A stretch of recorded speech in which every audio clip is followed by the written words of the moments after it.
Thank you very much for the introduction, Sean. So yeah, thank you everyone for joining us on what I know is the last day of term for a lot of people, but I think a lot of us are maybe kind of reflecting, hopefully at this point in the year as well, on how teaching has gone, thinking about our plans for next year and thinking about enhancing what we do in our practice. So hopefully it's kind of a timely moment to have a little bit of input and practice sharing around learning and teaching.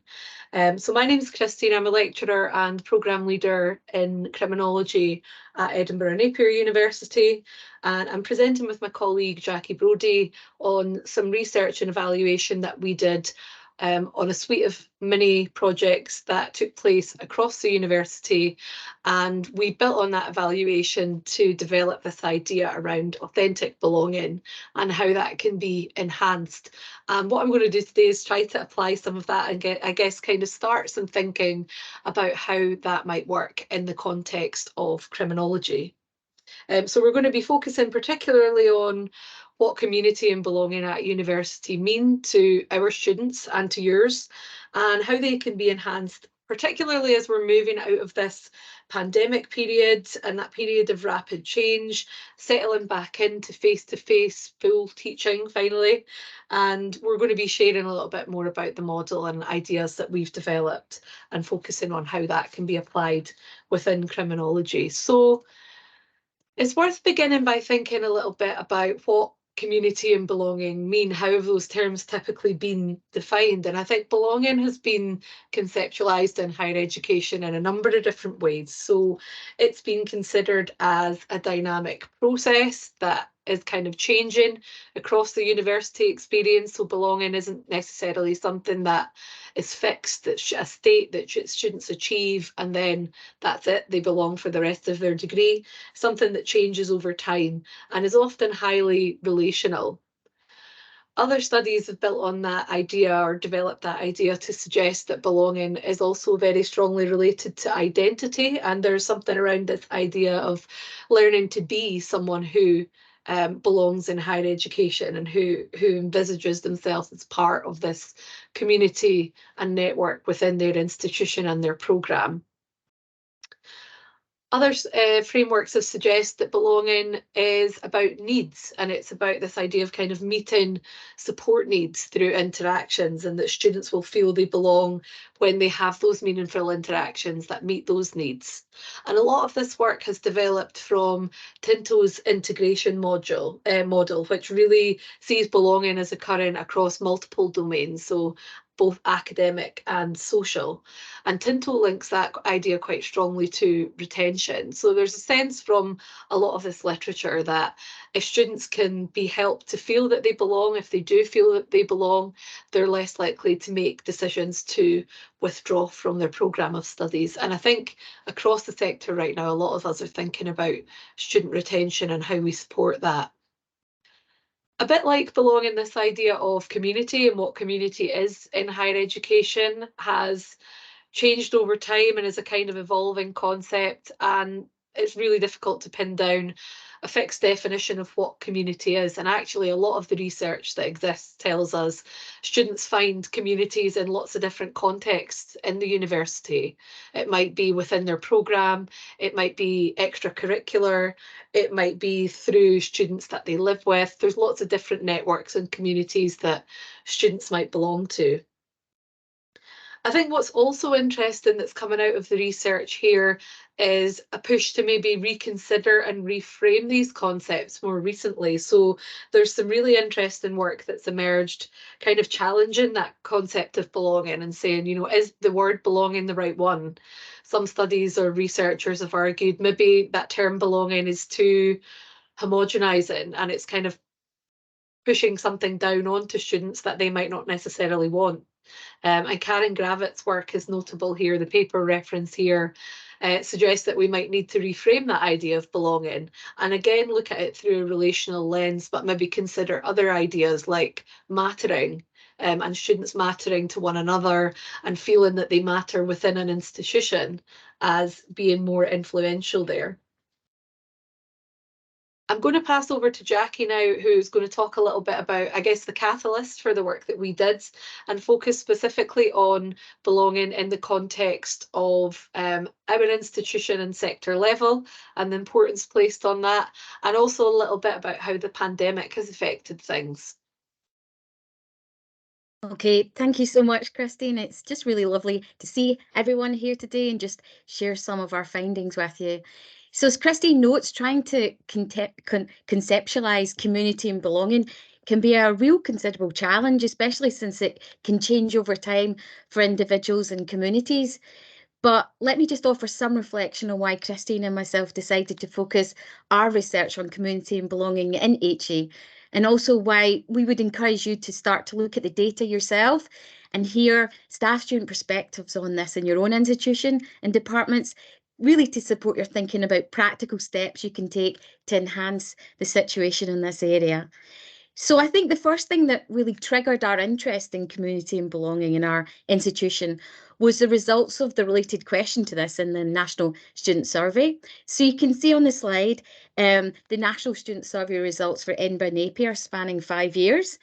And what you can see is we can identify that while our institution is actually ahead of Scottish and UK average for modern universities in terms of overall satisfaction for students, so we achieved 81 in 2021 and actually 80% in 2022, we can identify that more than a third of our students who completed the survey were either neutral or did not feel part of a community during their studies at university. So our institutional results, when you look at the sector, are broadly similar to that of the national results for question 21. So historically, looking at this question, the score received is often much lower when you compare it to other aspects of learning and teaching in institutions. And remember, the students completing this survey are the students who are opting in to feedback to their institutions. They want to make improvements despite not feeling a sense of community through their studies. So it's evident we have voices out there that we haven't been able to capture yet in relation to community and belonging in our institutions. And we need to do more research with these voices and see how we can support that sense of belonging.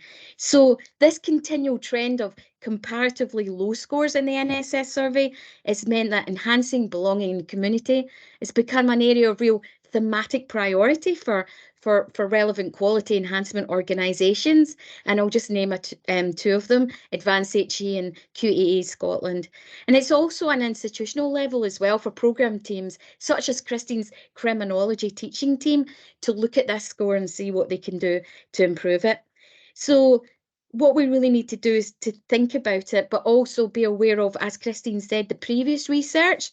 So the previous research on community and belonging really amplifies the need to look at it because it's established links between a sense of community and belonging with retention as well as student achievement and, of course, well-being and inclusion. All right, Christine, so next slide, please. Okay, so given that enhancing belonging in community in HE had already emerged as an area of thematic priority across the HE sector, even before COVID, and of course in our readings we began to establish that, the need to look at what is happening in this area has only been heightened by the COVID-19 pandemic and the lasting effects that we can see on staff and students in our universities. So Christine and I appreciate that supporting staff and students to really have that sense of belonging is not without its challenges. And I think that the literature emphasises this, and that's why there's some rejection of the terminology, but there's also an awareness that no one size fits all approach to enhancing community and belonging, because different groups are going to have varied needs and experiences. As an example, before COVID, I carried out some research into the value of a sense of belonging to support online learners in the business school. And this allowed me some insights into how a sense of belonging in the online space can be different for these students. For instance, their student cards were really part of their sense of belonging. And also what we found was that students learning online might choose to limit or even opt out of developing a sense of belonging, feeling that their needs in that area are already met elsewhere, particularly if they're more mature students in their 30s and 40s. In fact, I had one student who said that a sense of belonging would be needed for younger, less experienced students on the programme, but it wasn't something he wanted to put any effort into. He was in the 5th course that he'd done at HE. He had family, had his job, he had his work mentor, and they gave him his sense of belonging. So when we went into a deep dive into the available literature and our own data, we knew that some students may opt out of belonging despite all the efforts that we put into this. But there's no doubt when you look at it that the COVID-19 pandemic literature has really provided an environment that supports students and staff to experience a sense of belonging, and it's a real crucial area in the sector. So firstly, the COVID-19 pandemic literature has underlined that COVID poses significant challenges to students' well-being. So the literature that we looked at, New Ramby, in 2020 had already noted that the lockdown, the social distancing, the sense of self-isolation and requirements that students had been under during the lockdown had created this real sense of stress and was detrimental for many individuals, leading to major student health and well-being issues. And do keep in mind as well that in Scotland, the HE sector took a much longer time to get back to a more normalised way of delivery. There was still a lot of distance learning going on in our institution even last year.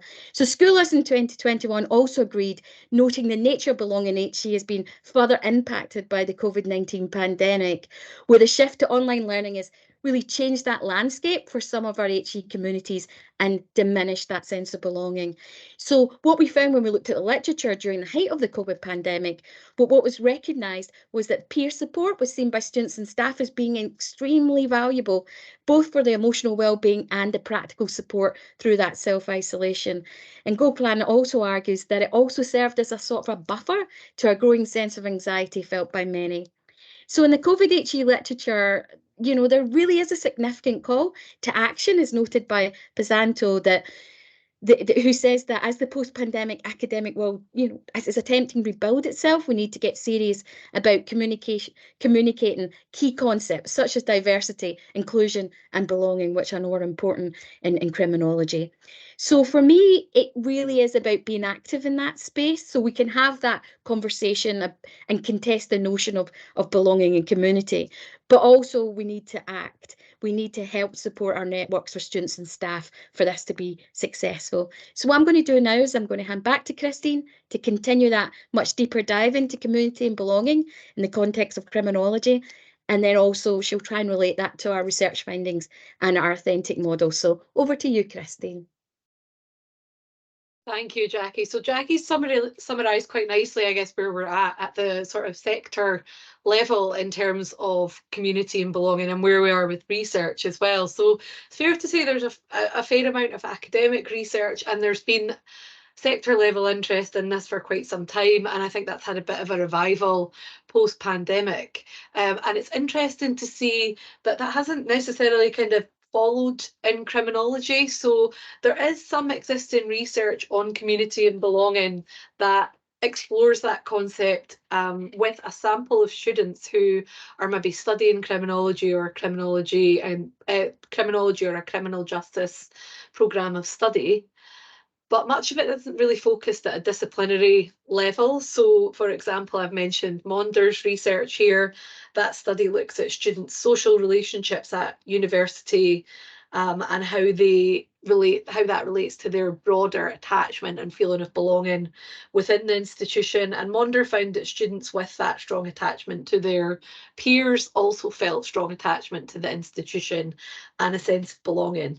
And that study included criminology students, but it's not really focusing on what this means for criminology as a discipline. And the other studies listed here are kind of similar. They make a really valuable contribution in terms of expanding our understandings of how belonging works, but not specifically at a disciplinary level. And there isn't really consideration of why community and belonging might be particularly relevant for a criminology degree. And I've been thinking about this a bit recently. And I think there are a number of ways that it is quite a priority or should be quite a priority in our practice. So if we think about how our students learn in the classroom and what they're studying, the classroom really in criminology, when we're dealing with quite sensitive topics, it does need to be often a safe space where conversations can happen in a context that is respectful, supportive, and students feel comfortable. So peer relationships and that sense of community, belonging in a classroom, I think is really important to support students to express themselves as they learn in our discipline. I think for students, conceptual learning, seeing themselves as part of a community is arguably helpful when they're navigating some of the topics that we're teaching. So a sense of belonging is something we want to facilitate in the classroom so that students can engage in transformative learning around concepts like social justice, so that they can feel that sense of kind of passion and empathy and wanting to contribute to wider communities. And I think that in turn bleeds into what we do beyond the classroom. So we're often encouraging our students to gain relevant work experience, to volunteer, to make a contribution at the level of the wider community. So there's links to be made there around community and belonging and a broader sense of kind of citizenship that I think is particularly important in criminology. And of course, there's also a real relevance for criminal justice careers and kind of employability skills and learning, and also for resilience in that context. So, you know, often working in a team in criminal justice careers, it's not necessarily just a practical thing that our students might want to pursue that needs to happen to get the job done. You know, if we think about careers like policing and the prison service, and beyond these criminal justice organisations, looking maybe to third sector organisations that I know a lot of our students might end up pursuing careers in. That sense of belonging and that camaraderie at work, it's an important aspect of getting that job done to a high standard, but also kind of resilience and enjoying what you do. I think it's really significant in that sense as well. So I think there's a big relevance of this idea of criminology, community and belonging in criminology that maybe we haven't kind of unpacked enough yet in research.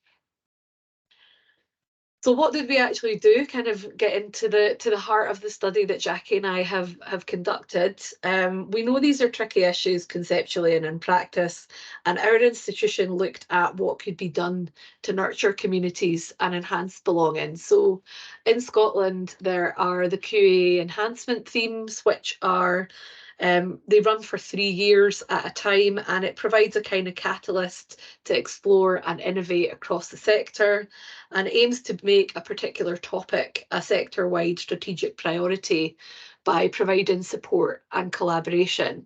And a few years ago when we began this work, well, not more than a few years ago now, but in 2017, the focus there was on evidence for enhancement. And that was really what got us looking at that NSS data that Jackie shared earlier on and thinking about, well, why is there this kind of gap in this aspect of the student experience, and what can we do to support that and to build on that and improve that? And the university then funded a suite of belonging-focused mini projects across the institution. The projects varied. They were in lots of different disciplines, so beyond criminology, but it was interesting to see there were often common themes in what the projects tried to achieve. They were typically led by staff, but they also included kind of student involvement in their planning, and often students took ownership of that, which we'll talk about a little bit later on. And they were achieved with a fairly small budget. Each project generally was given, I think, a maximum of about £500. And Jackie and I were involved in the committee that awarded that money. But we also then led the evaluation of that work. So we interviewed the staff and students who were involved in leading those projects in 2020 to kind of capture the learning, what had been achieved, and to map out what seemed to work in enhancing community and belonging.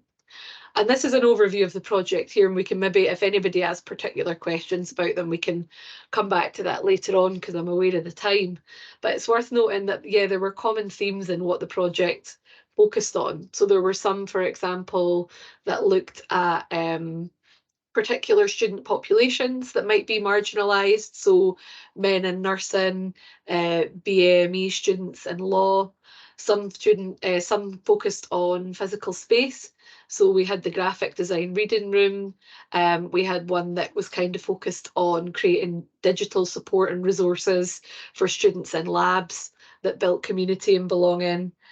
So there were some great examples of just little pockets of innovation often at programme level or with particular sets of students that seem to make a big difference. So in evaluating the work, Jackie and I uncovered that there were 3 key things that seemed to be effective about the approach of these mini projects. And the first was student ownership.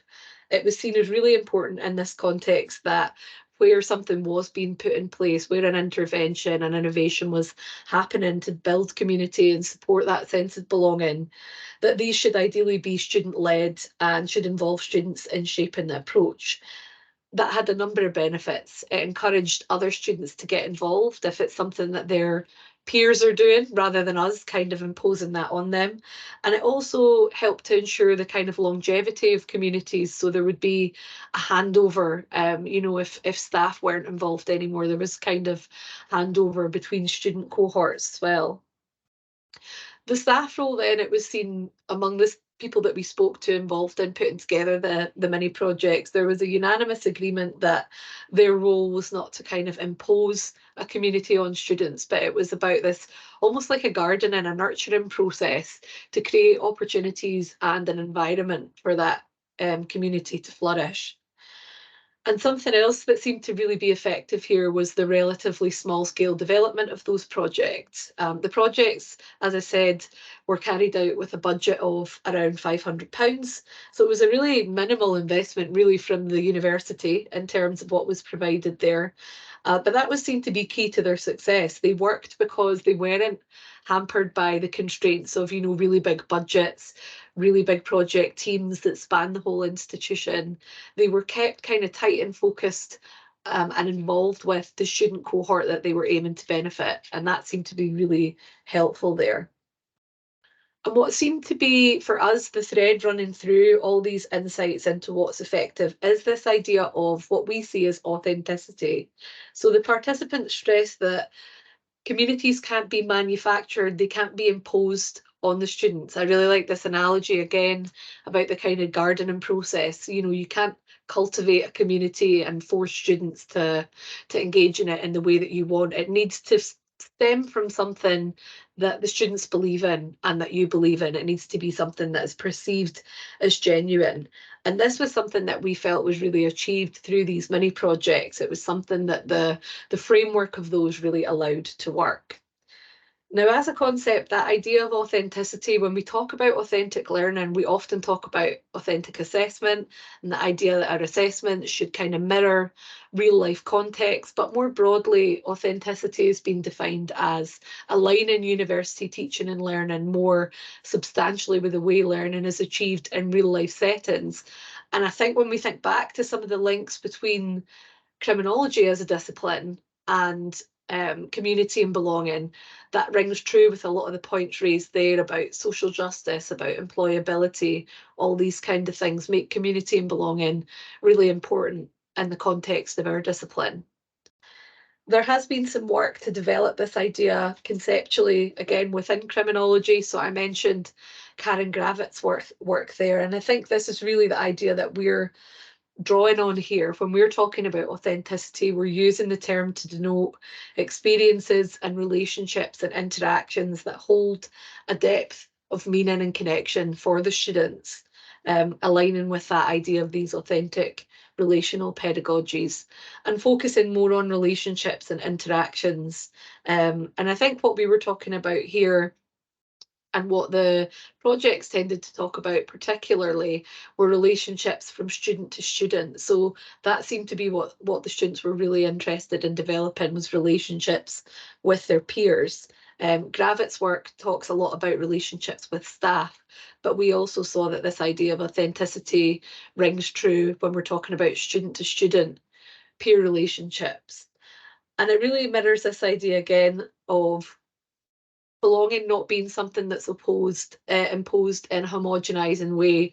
Our colleagues from Edinburgh and Napier published a great paper on this and talked about how belonging has been kind of maybe manipulated a little bit as a concept, and we need to think critically about it. And I think our research findings really support that. So we developed this model based on our findings of what seems to be effective when supporting authentic belonging and what seems to work for allowing that to flourish and develop.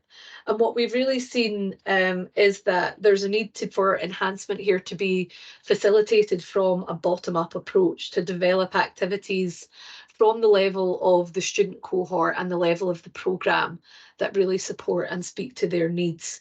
And the small scale of our mini projects allowed that to happen. It allowed staff to take a step back to facilitate rather than lead and impose. It allowed students to have that ownership, and it resulted in the creation of those really meaningful communities and that sense of authentic belonging. At the same time, that's not to say that there's no role for institutions, there's no role for the university.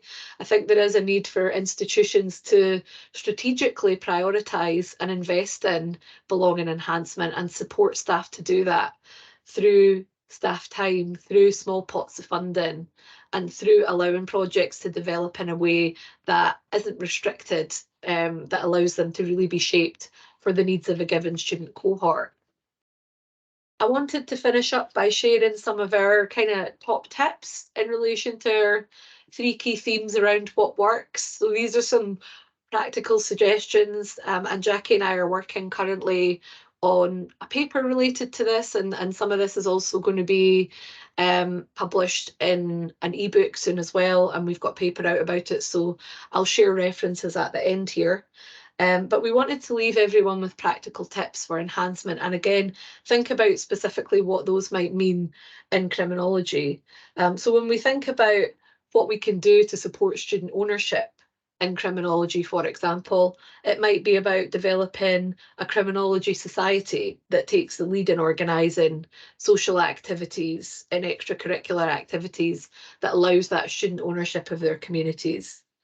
I think our mini projects often went beyond classroom or module level, but again, typically there are things that we can do in the classroom to give students more ownership. So really think simple things, I think, like building choice into assessments and supporting students to work in groups in that context can also, again, build relationships and give them more ownership of what they're working on.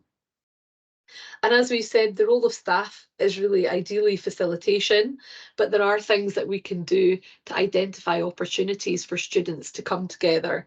So that might be directing students to events that happen externally, you know, a documentary film screening that's relevant to criminology and directing them to that, or supporting them to get a group together to go to that.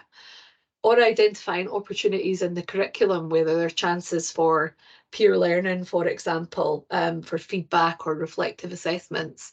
And we're working on a project right now actually looking at how community and belonging can be supported specifically through this lens of assessment. And I think the key takeaway here for me really, and I'm going to stop now, is that it doesn't have to be massive. What you do can be quite small, incremental changes. What we've seen through these mini projects is that the investment and the time and the work, it can be relatively minimal and still have pretty big results for the group of students that are impacted by it. Thank you very much, everyone, for listening. We have some references here, and I'm happy to share slides or chat further with anyone. But yeah, thank you for your time, and I'm looking forward to hearing what Suzanne is going to share with us now. Thank you. So it was quite handy actually, Christine and Jackie presenting before me, because you've covered a lot of the background stuff that I now don't need to. So that's quite useful. But I want to talk about, I suppose, following on from Christine and Jackie as a worked example of something that I did in criminology called the Partners in Crime Initiative, which is really based on a lot of the stuff that's come out the literature. And to be honest, when I did this, and I started this was pre-COVID time, I think it was 2018, I started planning this initiative. This was before the kind of the boom in belonging in community literature really came to the forefront and the focus from universities. And this was much more of a small scale observation really of an issue that we were having within our school that I wanted to try and resolve. So what I'm going to do is I'm going to kind of go through the context of the problem, what I found, and how I worked with students to co-create something that we hoped would overcome some of the problems. So in terms of the context, I think our position at Leeds is slightly different in that we don't have a huge criminology course like many institutions do. And I have worked in other institutions teaching, 300-400 criminology students. We are based in the School of Law at the University of Leeds. Now, the School of Law itself is big. There's around 900 undergraduate law students across the 3 years, compared with just under, actually, now 300 criminal justice and criminology students at undergraduate level. So in terms of the intake of students, we normally take around 50 students a year into a law school, where for the law students, they're taking roughly 300 a year. So that provides quite an interesting context, because even spatially, on the slide there, you'll see the picture. That is our law school.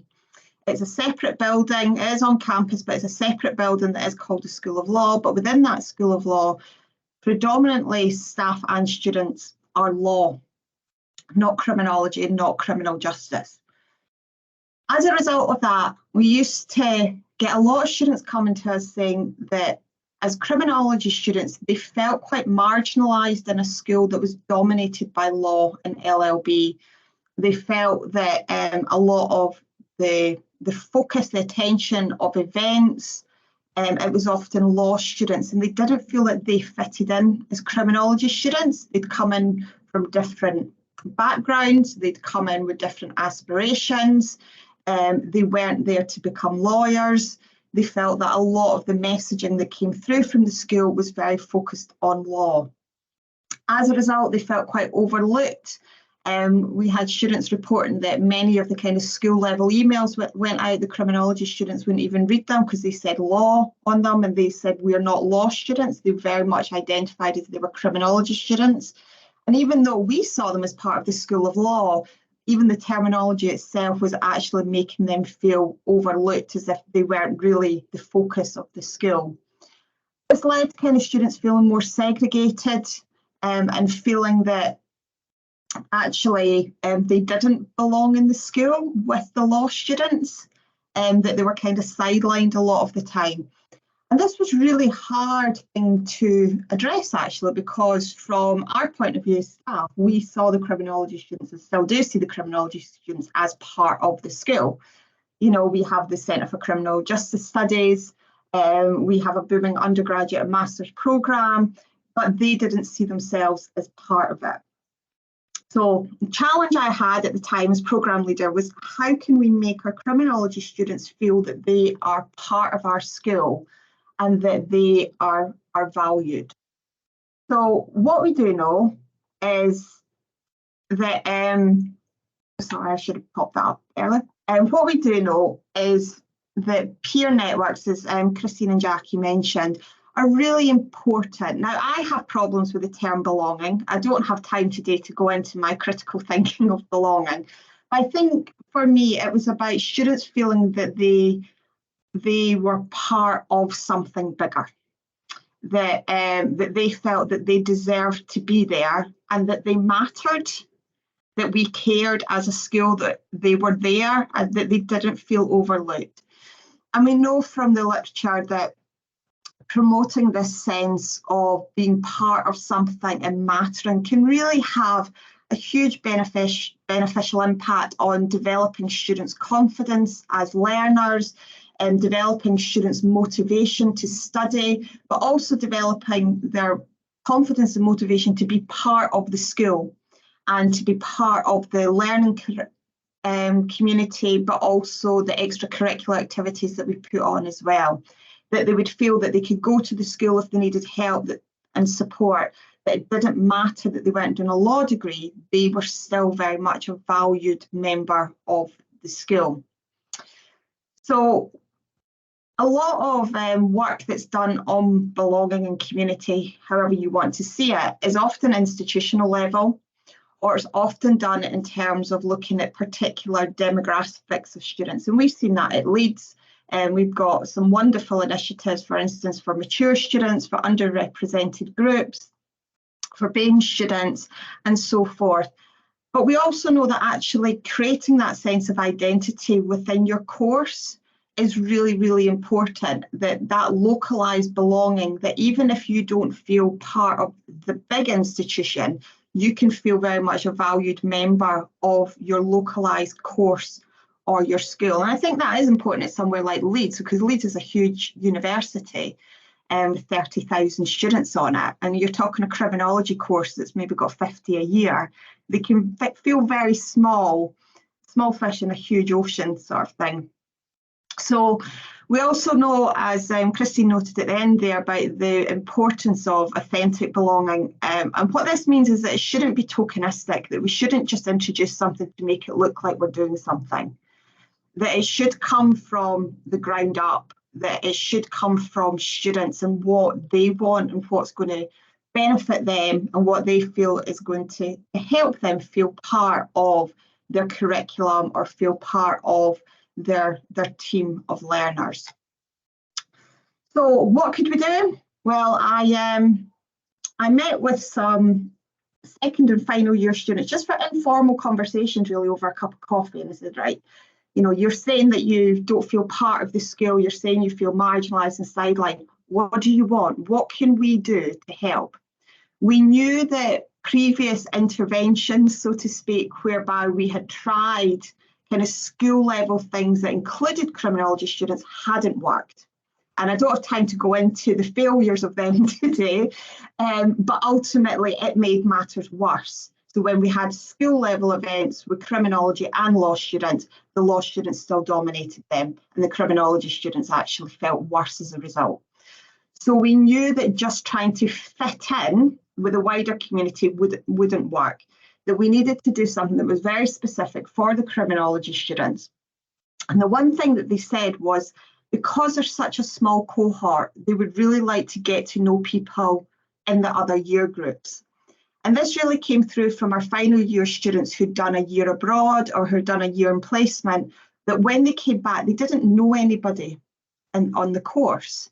So they came back feeling a wee bit out of it as well. So what we decided to do, the students told me that they wanted to kind of have a uniqueness, that yes, they were criminology students and yes, they were a smaller group than the law students, but that was okay and that's what made them special. And then what they could do is they could actually create a cohort identity across the year groups that you wouldn't see in an LLB programme that had 300 students a year. And this is what led to the co-creation of the Partners in Crime initiative. This was the students' name for it. They called it Partners in Crime. I said to them, what do you want to call this? And they said, well, we want to work as partners on the course. We want to feel like we belong to each other. So they devised the name Partners in Crime, which I just thought was genius. I think it's great. And their design was to have second year students would volunteer, so it didn't have to be all second year students. A small group of second year students would volunteer to pair up with up to 5 new first year students during induction week. This wasn't a mentoring system. It's often called like a buddy system. I'm not really sure how I feel about that term. It seems a bit primary schoolish, but let's call it a buddy system because that's familiar terminology. But it was very much just somebody that they could meet as a first year student who's already on the course, who they could see as somebody that they could go to if they wanted to ask questions. But the benefit for the second year students was they got to know the students in the year below them, so that if they did a year abroad, a year at industry, or even if they went to any of the co-curricular, extracurricular events, employability things, anything like that, there would be a familiar face there for them to know. So that's how it was kind of born out. And I'm just going to talk a little bit about how it operated in practice. So the role of the second year students, as I say, they weren't mentors. Our university has a mentoring scheme already in place. It wasn't about mentoring them. It was very much about helping first year students in those first kind of couple of weeks of university, that critical stage of when they're transitioning from wherever they've been in the world to university. Things like navigating University of Leeds campus. If anybody's ever been to University of Leeds, you will know the importance of being able to navigate that campus. I've been there 5 years and I still get lost, okay? It's a big, overwhelming campus in the middle of a city that students often feel overwhelmed about. Helping students to understand their timetable. Academic timetables still blow my mind how confusing they are to read, never mind for a first year student coming through. Helping them understand what a module is. You know, we use these terminologies, that notion of a hidden curriculum, that a lot of our first year students don't know. We also wanted the partners to kind of think about helping new students settle into university life. Not by kind of holding their hand, but making them aware of what's going on. How do they join a club or society? What's a university union fair? You know, what does it look like? What do they do? Where do they go? Again, big university, things can be very overwhelming. What sort of events are going on? How do they get involved in events? And more generally, help students find their feet in Leeds as a city. You know, where's the best place to eat as a student in Leeds? Where do people hang out? Where do people go shopping? How do they get the bus? How do they get to the train station? These basic things where we could have first year students learning from our current students, but also our second year students feeling that they're actually helping the first year students. What they weren't responsible for was these students were told outright, you're not an academic personal tutor, you're not there to help them in terms of a personal tutor capacity, that they actually were very much, if students needed help with anything to do with their academic studies, they had to go to their APT. They weren't there to help students with assessments. So when assessments came round, we told the second year students, don't allow the first year students to ask you to help write them for them. That's not your job, that's not your role. They also weren't there in terms of offering that wider student support and student welfare, that we have dedicated teams of people that can do that. And the second year students were told outright, if you have partners coming to you with those questions, is either direct them to me or to the relevant people that were coming on. So initially, it was very much that sense of helping first year students transition to university, but also to help them meet each other by having one second year student with up to 5 first year students. What you're doing is those 5 first year students meet each other in that first week, and they're all together. These are first and second year students who are all doing the same course, and the second year students have been through exactly what the first year students have been through. So they can share their insight and their experience, and they can share their hints and tips. Because let's be honest, I'm too old now to be able to relate to a lot of the younger students that are coming through, that when they come to me and say, oh, Suzanne, where's a really good place to go on Freshers Week? I haven't got a clue, right? So I could direct them to a really cool underground jazz bar in Leeds, but that's probably not where they want to go. So this was really about them feeling that there was other people on the course, both in their year group and the year group above, who'd been there, done it, that they could share their concerns, share their worries, and share their experiences. My role really in it was a bit what Christine was talking about, was I was a facilitator. This initiative was designed by students, not by me. But what I offered was that facilitation. So as programme leader, I was the one who paired up the students before they arrived. So once we had our enrolment date of the new students coming in, and I had the volunteers for the second years who had signed up, what I tried to do where possible was pair students based on some shared characteristics. So for instance, mature students who could pair up with other mature students, international students who could pair up with other international, non-A-level route students who again could pair up. Because again, we know that there's these intersections that happen. It's often easier for a mature student to talk to another mature student about their experience and how it helped them. Or students, particularly from non-A-level routes who feel they don't belong because they don't have A-level, to see a successful second year student who came the same route and survived it, and that it's okay not to be what they assume everybody else at university is like. I also did a big briefing session with the second year partners about what their role was, what the expectations of them were, and what the expectation wasn't. And then what we did was during Welcome Week, right after the programme leader kind of introduction talk, we kept the first year students sitting there. So they were already there, we had their attention. And then what we did was we brought in the second year students to introduce the Partners in Crime initiative. And at that point, the students took over. They introduced themselves, spoke a little bit about themselves, talked about their concerns and their worries when they were students, and talked about some of the things that they really enjoy about the course, their favourite things to do on the course, their favourite modules, the modules they hate, things like that, that they, you know, students could see and relate to. We then would do some fun activities to break the ice. So I always run a crime quiz. So we would have the partners with the students, they would all sit in their kind of partner groups, and we'd do a crime quiz just to break the ice a little bit. And then there would be time at the end where they would exchange their contact details.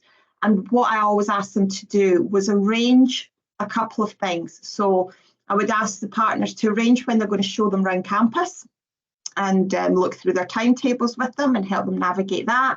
And I asked the second year students to arrange at least one social gathering. And this was what they said was it would be really nice if lots of the second year students all arranged the same gathering. And what happened, especially the first year, was a big group of them all went out together, of second years and first years, out in Leeds on a social event. I didn't ask what happened, I didn't want to know. And then after that, it's really up to the students. And I think this is important, was it didn't want to feel forced. Now, some of the first and second year students kept in contact throughout the first year and throughout their time. Others didn't. Other than that first meeting, some didn't want to. And that was okay, you know, because they might have felt comfortable already. They might have already had friends at university, or some of them might have been at university before and didn't really feel that they needed a partner in crime. And that was okay. But what it was beneficial to those students who did feel that the partner helped. And just some of the feedback that I got from the students, you know, you can see here, find it beneficial. There was somebody I'd be able to talk to about general university life and settle in. Quite daunting to speak to a lecturer. Of course it would be. Could you imagine a first year student trying to come up and ask us, you know, things that they think they're expected to know? That basic information of where a building is. Although we wouldn't mind answering it, they're going to feel really intimidated asking us. Second year students saying, enjoying getting to meet students from other year group. As someone who is going on study abroad, I want to know people when I come back. You know, other students saying, I didn't know anything about coming to university. My partner helped me settle in, find my classes. And another one just saying, it was just a nice session to get to meet other students on the course, so that when they arrived at seminars or lectures, there was a familiar face. They could see somebody that they knew, and that they felt that it was okay to walk into the room and sit with them. So having run this Partners in Crime initiative, I think in reflecting on it is really the importance of having clear boundaries and having some kind of academic or professional services member staff to facilitate this, you know, and making sure that there's clear rules of what the partners are there and not there for. Really important to be student-led. I wouldn't have come up with a name like that. I wouldn't have come up with the fun activities that they came up with. I wouldn't have been able to kind of do the introduction. I don't want to introduce the students on their behalf. It's up to them to introduce who they are, what they love about the course, and why they want to help others. As I said, don't force it. It is a voluntary initiative. Some students will benefit from it more than others. Some students will find their place in the clubs and societies that they join or the work that they undertake. For other students, though, being on the course, that's it for them. That's their identity. That's where they find their community. And for those students, this really helped with that. And just providing, being, you know, a facilitator and providing that support if they need it. It was a real shame because in the first year that the second year that we did it, lockdown hit just after the students had organised a trip. So they asked if we could organise a trip for all the partners to go to the Victorian prison in Lincolnshire. And we just organised it all so that they could all have a day out, basically, a bit of fun. And then lockdown hit and it didn't happen. But that sense of just being there, what do you need as partners? What do you want to do? And if we can help do it, we do. So I'm going to stop talking there and welcome any questions. There's just some of the references around belonging that I've used. But yeah, so I hope that kind of showcases, I think, some of the stuff that Christine and Jackie were talking about in kind of a practical example of it.